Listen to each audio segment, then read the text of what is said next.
My name is Beth Kitchin, and I'm an assistant professor in the Nutrition Sciences Department. I teach undergraduate and graduate courses, and I'm also the patient educator in the Osteoporosis Prevention and Treatment Clinic. I started a blog many years ago called The Kitchen Sink. And so one of the things that I do in some of my smaller classes is I actually teach students how to write blogs. I have a very big passion for accurate reporting of nutrition. So I like to start with that in my classes and start with talking about how important accuracy is and being unbiased and really interpreting the science in an evidence-based way for the public. To set the stage, I always start with, first of all, how do we accurately report the science? So that's sort of the technical end of it. You look at this research study. Now, how do we get into those statistics and report them accurately?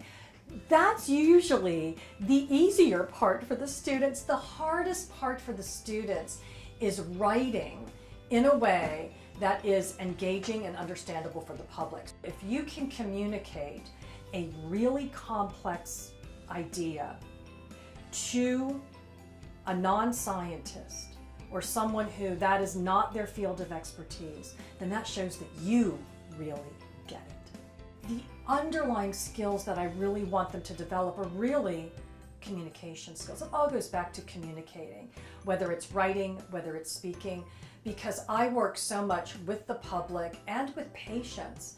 And the communication skills that you learn and that you need to use are so much different than in writing your dissertation, in that report that you're doing for class. It doesn't have to all be about writing for science. It can also be talking about something that we all experience.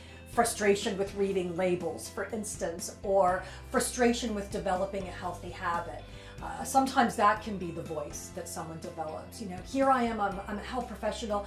I struggle with exercising every day too. Here are my challenges. What are yours? In my classes, I do like to have sort of peer evaluation. So how did you feel about this blog that your fellow student wrote? What was your reaction? What would you change? What would you do differently? Did it make sense? I had a student who, her research generated a lot of media interest. And going through the media portion of my class turned out to be a really valuable skill. Sometimes they don't see it that way.